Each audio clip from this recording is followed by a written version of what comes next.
A dos amigos, a otros dos amigos, miembros de esta familia sin censura, que ya están listos para entrarle a la mesa de diálogo.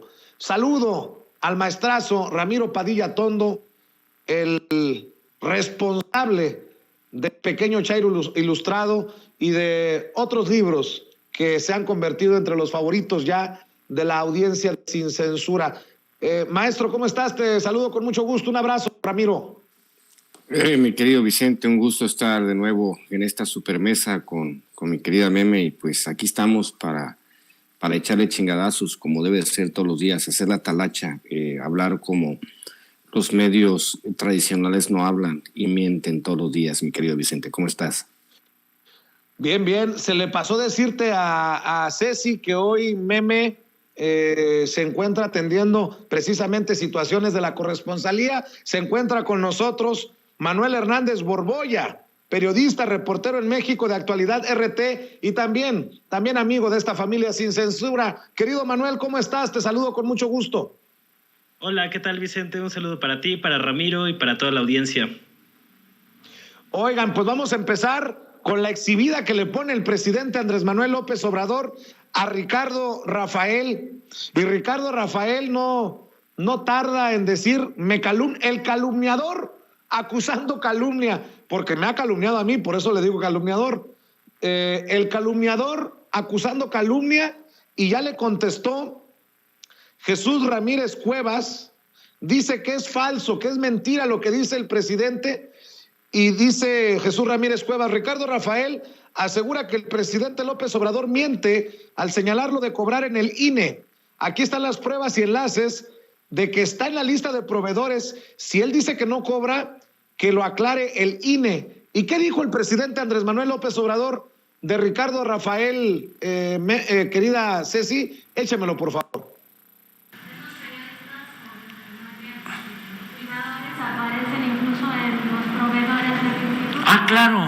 Claro. Vi este señor que también le molestamos mucho, que es un supuesto analista de la Madrid o la Madrid, ese Ricardo Rafael, sí, que vi que está ahí en el INE, vi una lista de proveedor y ese cada vez que escribe es en contra de nosotros. Imagínense, somos los que más dinero les aportamos a todos ellos. De un intento de golpe blando, Ramiro. Ricardo Rafael, exhibido hoy, el presidente pide que se transparenten las finanzas, los dineros de Carmen Aristegui, de Loret de Mola, de todos estos personajes. Y bueno, pues ya hemos mencionado que hasta académicos, investigadores apuntan a que desde los medios de comunicación lo peor está por venir, Ramiro.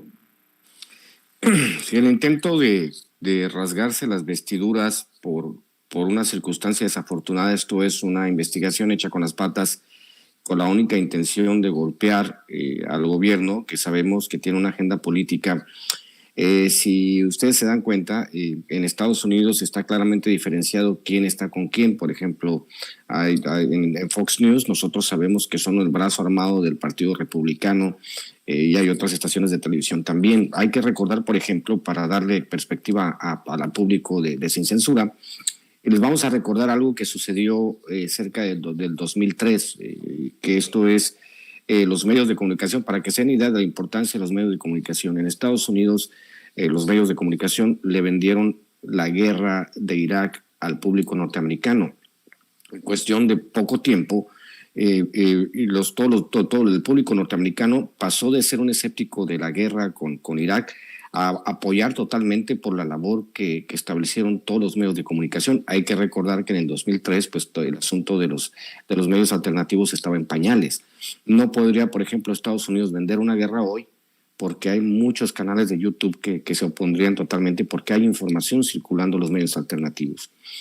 Esa clase de venta de una realidad alternativa que se ha hecho a través de esta idea que se tiene de construir un, digamos, como decía Noam Chomsky, Manufacturing Consent. Yo les recomiendo mucho que lean todos los libros de Noam Chomsky para él les puede explicar.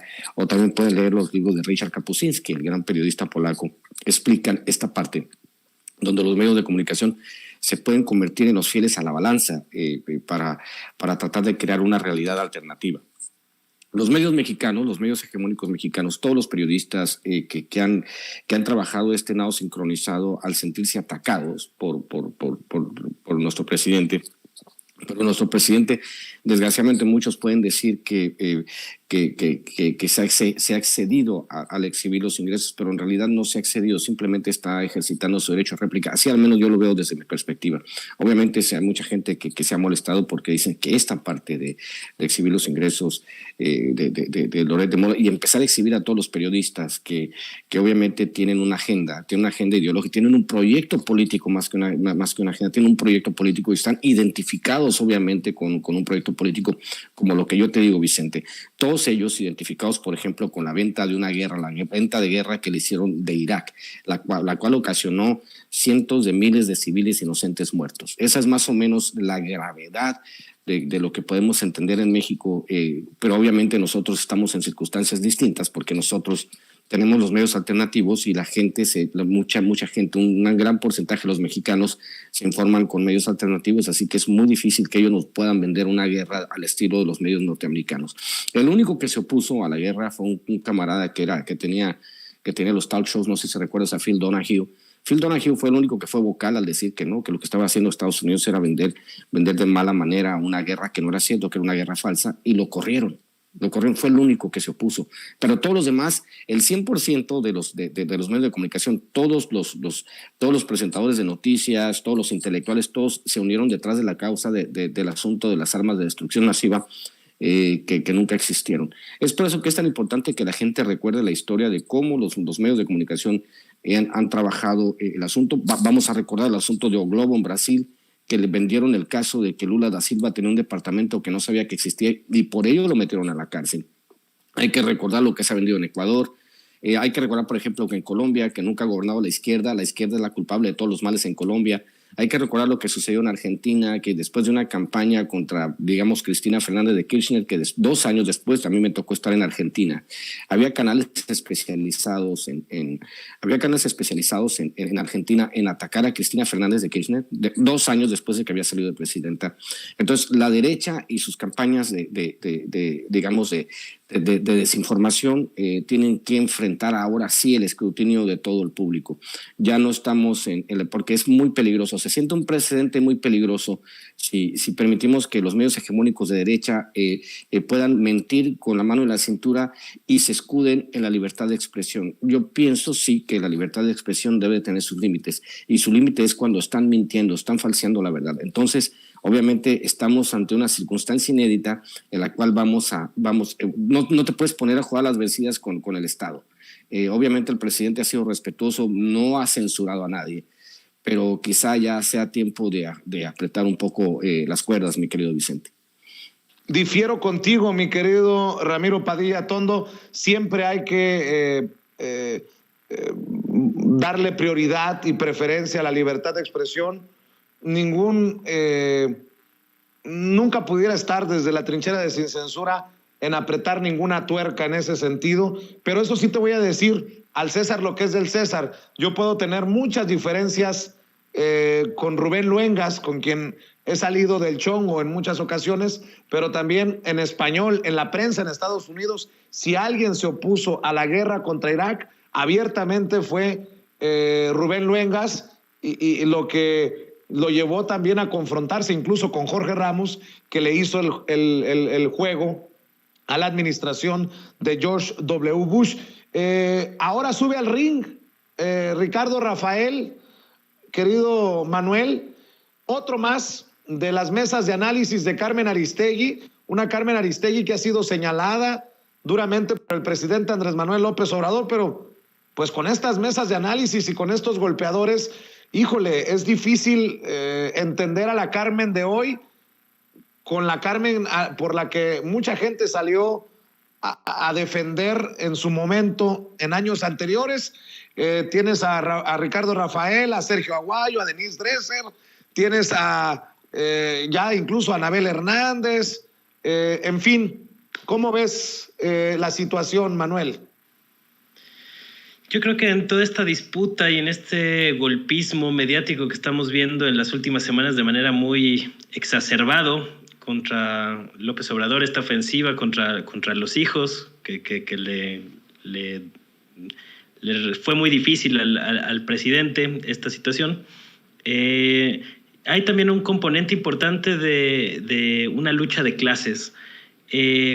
A estos periodistas de élites o que han formado parte de las élites que se han beneficiado de los abusos del régimen neoliberal, así hay que decirlo, que sus carreras estuvieron, digamos, atadas a estos vínculos, a estos grupos de poder en mayor o menor medida, pues ahorita están muy desencajados precisamente por esta confrontación abierta entre la presidencia de la República y estas élites periodísticas, entre las cuales pues incluyen personajes como Ricardo Rafael, que desde hace ya un buen rato pues ocupan espacios de privilegio en los medios de comunicación.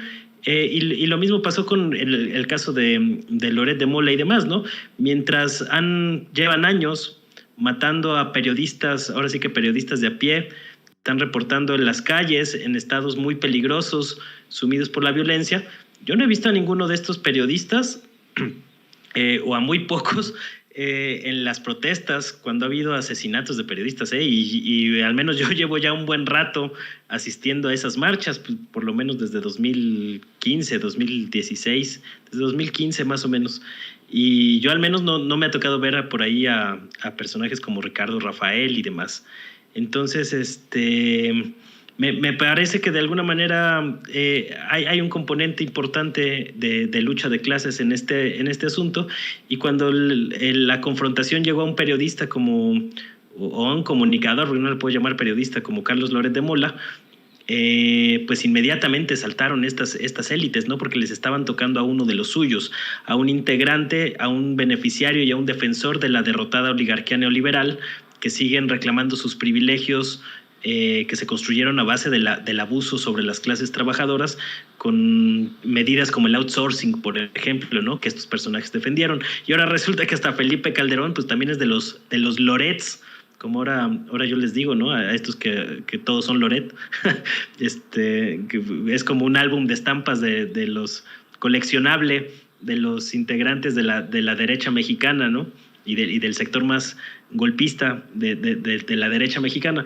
Entonces creo que pues esta situación es evidente en todo este conflicto, y que durante años de que mataron a periodistas rasos, pues no les importaba, pero ahorita que osaron cuestionar y responder a algunas de las mentiras y de las inconsistencias que han publicado en las últimas semanas, que tienen claras intenciones políticas, porque digo, quien a estas alturas siga creyendo que la información que difunden medios como Latinos o Mexicanos contra la Corrupción y la Impunidad no tienen una clara agenda política, pues una de dos, o está pecando de ingenuidad al extremo, o de plano hay un intento por engañar al público, ¿no? Entonces, creo que toda esta situación está muy, muy inmersa en esta confrontación abierta, porque no es López Obrador contra todos los periodistas, como están tratando de construir esa narrativa, sino contra unos periodistas o comunicadores de élite que han sido mercenarios informativos de los grupos de poder que saquearon al país durante décadas. Entonces, ahora que no nos vengan con que son periodistas libres, imparciales, autónomos, objetivos, neutrales, independientes, cuando pues esa narrativa pues, les conviene muy bien para el golpeteo político, y que hemos visto cosas que llaman la atención, ¿no? En el fin de semana pasado estuvo, por ejemplo, este señalamiento que hizo la Embajada de Estados Unidos, de que se pronunciaban en contra del asesinato de periodistas. Es decir, el gobierno de Estados Unidos ya también está usando este tema de la violencia contra periodistas, que es lamentable, es criticable y es condenable, pero la manera en que lo están usando estos grupos, como el gobierno de Estados Unidos, los grupos de la oligarquía derrotada neoliberal en México, para hacer política y tratar de posicionar su agenda restauracionista de los privilegios de las élites neoliberales, me parece una cosa terrible y muy preocupante, y lo estamos viendo también con algunos medios extranjeros, ¿no? Ahí estaba hoy comentando el presidente López Obrador sobre este editorial que publicó el Washington Post, pidiéndole a Joe Biden que regañe a López Obrador por la situación y el ataque, así dijo el Washington Post, contra la prensa en México. Y es curioso y muy paradójico que se lo pidan a un presidente como Joe Biden, que en enero pasado insultó a un reportero de Fox News llamándole hijo de perra en una conferencia de prensa, ¿no? O sea, ¿a qué clase de juego están jugando estos medios hegemónicos estadounidenses que están defendiendo los intereses de la oligarquía, y que si fueran tan congruentes con lo que predican, pues no tendrían entre sus columnistas a un mentiroso probado y a un experto en montajes como lo es Carlos Loret de Mola? Y creo que lo mencionaba hace rato, ya me ha refrescado la memoria el querido Quique Legorreta, mi querido Ramiro, sobre algo que te voy a mencionar, pero antes una aclaración. No es que diga que, con lo que le comenté a Ramiro, que no estaba de acuerdo con apretar tuercas, no es que yo esté a favor de la difamación, de la calumnia, pues somos víctimas también nosotros de eso, pero el propio presidente ha dicho que prefiere esos excesos en pos de la libertad de expresión que la censura, y que él mismo pues hace uso de esa libertad de expresión para responderles. Y miren el momento en el que estamos. Yo prefiero mejor decir el que se lleva se aguanta, y vamos con todo, a quitarnos las máscaras, a poner nuestros papeles en la mesa, pero bueno, por ahí va el comentario. A ver, hacía referencia a que las manifestaciones de ayer y de hoy, ayer en la Cámara de Diputados, hoy en la mañanera, pues no son como la realizada por Álvaro Delgado allá en Los Pinos. Me está recordando Quique Legorreta, para que vean la hipocresía de muchos de estos que hoy dicen todos somos Loret, los que hoy dicen que López Obrador es el violentador de la prensa. Dice, la protesta de Álvaro Delgado recuerda que se produjo cuando Peña Nieto elogiaba al presidente del Consejo de Administración de Grupo Fórmula, Rogelio Azcárraga, acompañado de periodistas de esa cadena como Joaquín López Dóriga, Ricardo Rocha, Ciro Gómez Leiva, y cuando decía que su gobierno es respetuoso de la libertad de expresión. Pese a la protesta y justo al cumplirse un mes, ese día se cumplía un mes del asesinato de Javier Valdés, corresponsal de la jornada, cofundador de Río 12, experto en temas del crimen organizado, Peña Nieto no hizo una sola mención de ese asesinato ni de la violencia contra los periodistas.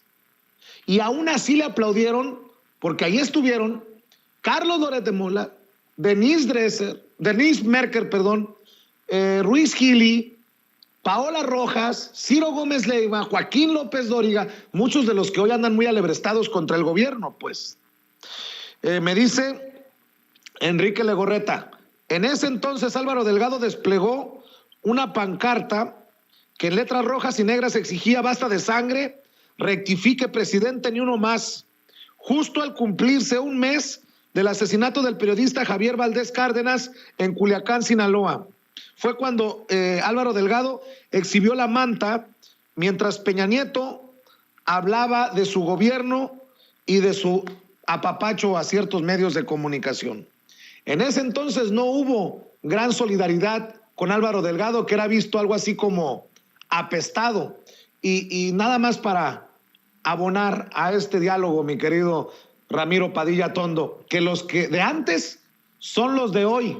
La diferencia es que nosotros, la audiencia, no somos los mismos.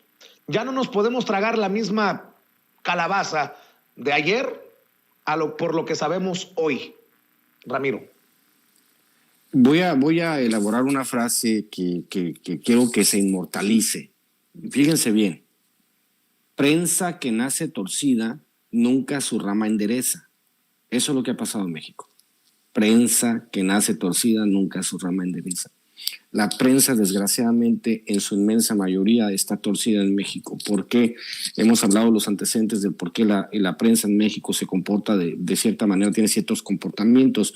Me atrevo a decir que rayan en lo psicótico, porque ya es una, como decía mi amigo, por cierto, saludos hasta Venezuela, Carlos del Villar, te mando un abrazo, Vicente, Carlos del Villar desde Venezuela. Hay mucha gente que nos sigue desde Sudamérica, Centroamérica, que ven con ojos, con muy buenos ojos la transformación que se está dando en México. Ellos reconocen también, sobre todo desde Venezuela, desde Colombia, Argentina, Ecuador, Brasil, de todos los países sudamericanos, ellos entienden el papel que ha jugado la prensa golpista en sus gobiernos. Hay que recordar que nosotros nos estamos enfrentando a una circunstancia inédita donde la prensa mexicana pues intenta convertirse en lo que ha sido la prensa en Sudamérica. Hay que recordar el Grupo Clarín, por ejemplo, en Argentina, y su control de los medios. Tiene no sé cuántas estaciones de televisión, tiene periódicos, tiene estaciones de radio, y son ellos los que son los fieles a la balanza. Y también al Grupo Clarín, si tú dices que alguno de ellos, no sé,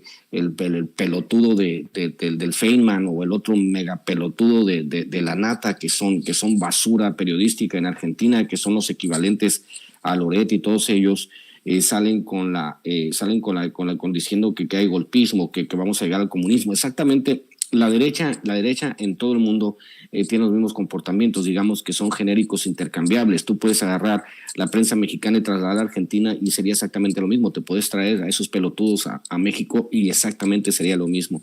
Entonces lo que estamos viendo es obviamente esta idea de la construcción de una narrativa, porque eso es al final de cuentas lo que quieren hacer, ¿no? Construir una narrativa para desarrollar la idea de que sí, nosotros sí somos corruptos, pero ellos también. Y obviamente no, pues lo hemos dicho muchas veces, si ellos, para ellos hubiese sido oro puro haber encontrado algún movimiento extraño en López Obrador para haberlo destrozado de una, pero nunca lo pudieron encontrar. Entonces, ahora con este trabajo que se hace de demolición, el trabajo de tratar de crear una percepción, de tratar de calentar las redes, obviamente voy a parafrasear a Lord Montajes, Twitter no representa lo que es México, y aparte si esos como 60,000 que dicen ellos se juntaron, por ejemplo en Nueva Delhi, se juntaron en Arabia Saudita y hicieron traducción simultánea a todos los bots, ¿no? Para apoyar a Loretito, pues obviamente no funciona así. La verdadera fuerza está en otro lado.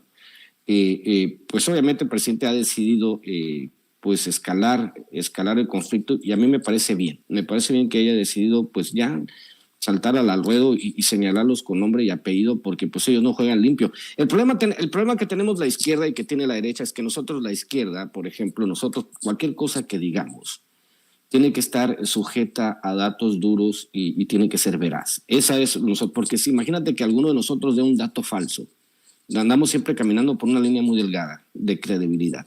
En cambio, la derecha puede mentir con la mano en la cintura y nadie lo va a llamar a cuentas. Esa es la lucha tan desigual. Ellos tienen el 90% de los medios, ellos tienen los periódicos, ellos tienen todo el capital del mundo, del dinero que se robaron de nuestros impuestos, construyeron un capital de dinero que se robaron de nuestros impuestos para mentirnos con nuestros propios impuestos.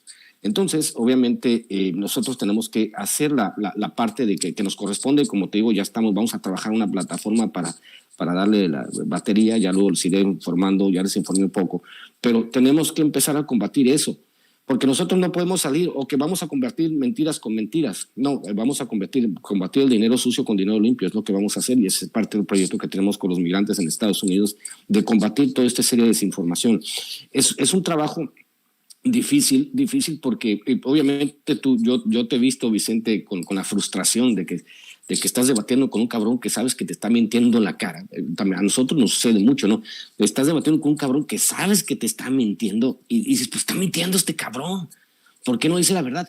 Porque la derecha es muy cínica a la hora de mentir. Mienten y mienten y mienten. Ahí está tu amigo, el Paquito del barrio, el Alasraqui, rata dos patas, que dice que hay que mentir. Y obviamente pues nosotros no podemos mentir, nosotros estamos sujetos, estamos atados a la verdad.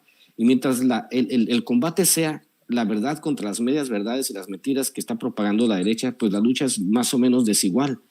Pero va a llegar el momento en que nos vamos a imponer. Y obviamente el presidente tiene que salir a responder, porque la palestra más importante es la mañanera, pero también Morena se queda corta. No sé si estará de vacaciones Mario Delgado, Ricardo Monreal, todos ellos estarán de vacaciones. ¿Por qué no salen estos cabrones de Morena a echar chingadazos en las redes sociales, a pelear, a responder, sobre todo los dirigentes, ¿no? Veo que sí los senadores y los diputados sí le entran a los fregadazos, pero los dirigentes se están quedando muy cortos. Pero en esta digamos, suerte de guerra híbrida donde los medios de comunicación van con todo, yo creo que lo dije en enero, empezaron el año muy rabiosos los de la derecha. ¿Por qué? Pues obviamente pues que vienen ya la consolidación de las obras de infraestructura importantes, viene la revocación de mandato, vienen muchas cosas que los van a dejar sin municiones. Estos son igual que como la elección acuérdate, la elección del 2021, los primeros meses andaban rabiosos, se calmaron un poco y vuelven a la carga. Déjenme decirles, señores, de nuevo, esto es muy importante que si la gente, porque yo sé que nos monitorean los canales de derecha, va de nuevo. Nosotros ganamos, nosotros ponemos la agenda, nosotros somos mayoría y no importa todas sus mentiras, no van a regresar al poder jamás a pesar de sus mentiras. Siéntense y busquen otra estrategia. La estrategia del golpismo y de demeritar lo que hace el gobierno no les va a funcionar. Si no les funcionó durante un chingo de años, como tú decías, Vicente, la sociedad del 2006, la sociedad que vio con cierto agrado, digamos, alguna parte de la sociedad que vio con cierto agrado el fraude, esa sociedad ya no existe. La sociedad mexicana es consciente y se informa por canales alternativos. Entonces, señores de derecha, esta guerra la tienen perdida. Manuel, escucho tus reflexiones también, tus comentarios. Sí, pues yo coincido en una parte con lo que dice Ramiro y con otra a lo mejor no tanto. Sobre este asunto de la verdad, sí, pues un proyecto transformador está obligado a hablar de frente y con la verdad, aunque sea una desventaja, porque los otros tienen toda la maquinaria mediática y una propensión muy grande a decir mentiras, como lo reconoció abierta y públicamente el publicista fascistoide Carlos Alarraqui, que pues ha sido contratado habitualmente por muchos grupos de derecha. Ahí lo vimos en un video dándole esa recomendación a Roberto Madrazo, cuyos hijos son inversionistas del medio Latinus, que proyecta a Carlos Loret de Mola, y se ve que Carlos Loret y compañía pues le hacen mucho caso a los consejos de personas como Alarraqui, ¿no? Porque pues esa es la constante que han seguido a lo largo de sus trayectorias y sobre todo pues ahora en esta etapa en Latinus, donde claramente pues han montado una ofensiva informativa o desinformativa contra el presidente de la República, ¿no? Está bien que se critique a López Obrador y demás, pero se tiene que criticar con argumentos sólidos y consistentes. Por eso yo creo que el presidente debe de responder en esos mismos términos, ¿no? Yo sí creo que por ahí le falló la estrategia a López Obrador, cayó un poco cayó en la trampa que le tendieron desde la derecha, sabían que tocándole a los hijos con informaciones ahí a medias, con medias verdades, con información engañosa, pues iban a provocar una reacción de López Obrador, y creo que hasta cierto punto pues sí cayó en la trampa el presidente difundiendo información que ni siquiera él mismo había verificado, como lo reconoció el viernes pasado, ¿no? Entonces, y que también presenta algunas inconsistencias. Hoy, por ejemplo, estaban aclarando que no necesariamente había recibido Carlos Loret 11 millones por parte de Televisa, pero sí 2.5 millones. Es decir, ahí todavía faltan muchos asuntos por aclarar. Creo que sí le faltó ser más frío y calculador a López Obrador en ese asunto para no caer en la trampa y no estar en la posición donde sus adversarios lo querían poner. Ese sí creo que fue un error táctico, pero eso no quita que definitivamente tenga que salir a responder. Y en lo que sí coincido con Ramiro es este asunto de que sí se ve solo el presidente, ¿eh? Yo no he visto muchos liderazgos saliendo a apoyar o a ponerse los guantes al mismo nivel para librar esta batalla por el control de la agenda pública o de la agenda mediática o la agenda de conversación. Por ahí vi algunas manifestaciones de respaldo del canciller Marcelo Ebrard, de Claudia Sheinbaum, que curiosamente pues son los dos perfiles presidenciales más consistentes, pero en efecto Mario Delgado, otros liderazgos de Morena y de la Cuarta Transformación pues han brillado un poco por su ausencia en esta polémica, o que a lo mejor se han pronunciado pero no con la fuerza suficiente, ¿no? Entonces todo acaba recayendo siempre en lo que hace o deja de hacer López Obrador, y creo que esa parte es un poco preocupante porque no puede concentrarse toda el peso del proyecto en solamente la figura del presidente. Debe de haber otros liderazgos que salgan también a refutar, a rebatir, a dar la pelea en el terreno mediático, y no hemos visto tanto esa situación. Entonces yo creo que también es un punto que hay que tomar en cuenta. Nada más para abonar a esto que estás diciendo, salió René Bejarano, fíjate quién, René Bejarano en redes a decir: buenos días, hay que seguir trabajando en unidad por el proyecto de la Cuarta Transformación, por el buen vivir, por López Obrador. Y ya salió Carlos Loret de Mola a darle duro. Este respaldo no lo tiene ni Obama, se está cayendo a pedazos. Precisamente por lo que decías, ¿no? Sí, pues es que pues está flaca la caballada, ¿no? O sea, yo no veo así un respaldo masivo y demás. Hay más por parte de los simpatizantes de López Obrador, que sí son más aguerridos en este tema de redes, pero faltan esos liderazgos, ¿no? Que vayan a los programas de debate a dar la pelea, a ponerse los guantes, porque también esta ofensiva mediática no nada más es contra el presidente, es contra todo el proyecto que está tratando de cambiar las cosas y la correlación de fuerzas entre las élites que se apoderaron del país durante el régimen neoliberal, que curiosamente pues están tan desarticulados en la derecha mexicana que celebraron una reunión en Twitter de, ellos dicen, 60,000 personas, como si hubieran ganado las elecciones presidenciales. Es una cosa patética y deplorable, pero que te habla mucho de cómo están ellos también urgidos de estos liderazgos que les permitan rearticularse,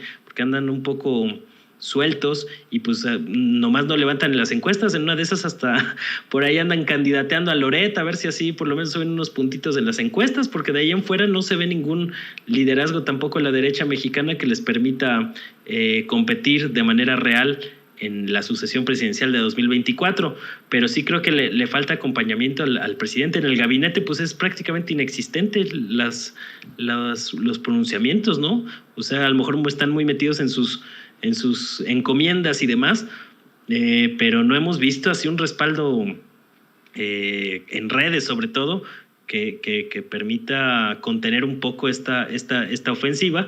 Y con lo de Bejarano, pues digo, pues siempre va a ser complicado recibir un apoyo de un personaje que fue exhibido con tanta hazaña como lo fue René Bejarano, ¿no? Entonces, todo lo que puedan usar estos grupos para denostar, lo van a utilizar. Entonces, precisamente por eso hay que salir a dar la pelea por parte de los grupos que simpatizan con López Obrador, pero sí hacen falta que estos liderazgos sean más visibles. O sea, no pueden ahí deslindarse de este conflicto, ¿no? Así es. Querido Manuel Hernández Borbolla, ¿por qué no cerramos invitando a la gente a tu canal de YouTube, a tus redes sociales, para que se sienta el respaldo? Ese apoyo sí se ve. Muchas gracias, Vicente. Pues sí, ahí andamos en el canal de YouTube, Manuel Hernández Borbolla, comentando algunos de estos temas más a fondo, en la página de Facebook, Manuel Hernández Borbolla Periodista, y de tiempo completo ahí en Twitter, @Manuel H. Borbolla. Muchas gracias por la invitación. Un gusto siempre estar aquí con ustedes, con la mesa, con Ramiro, y un saludo para toda la audiencia. Claro que sí, gracias Manuel. Ramiro Padilla Tondo, cerremos también invitando a la gente a tus trincheras, a tus esfuerzos.